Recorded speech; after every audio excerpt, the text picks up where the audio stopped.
Mary Lennox had heard a great deal about magic in her Aya stories, and she always said that what happened almost at that moment was magic.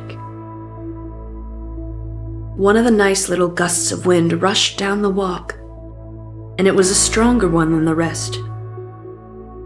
It was strong enough to wave the branches of the trees, and it was more than strong enough to sway the trailing sprays of untrimmed ivy hanging from the wall.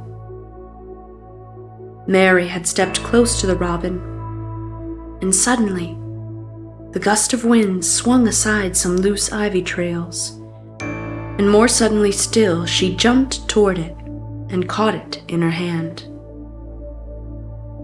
This she did because she had seen something under it, a round knob which had been covered by the leaves hanging over it.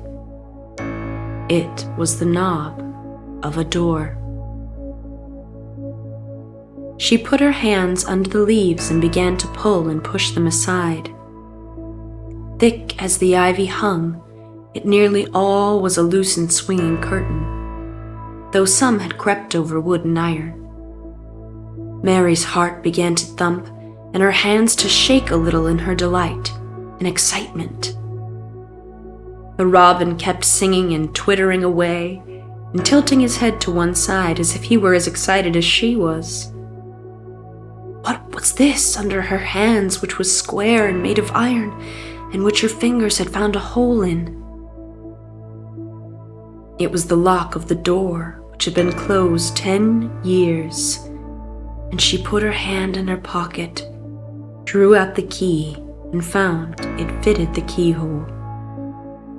She put the key in and turned it.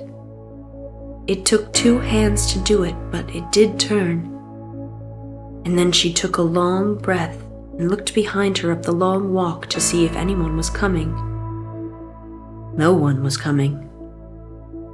No one ever did come, it seemed, and she took another long breath because she could not help it, and she held back the swinging curtain of ivy and pushed back the door, which opened slowly, slowly. Then she slipped through it and shut it behind her, and stood with her back against it, looking about her and breathing quite fast with excitement and wonder and delight.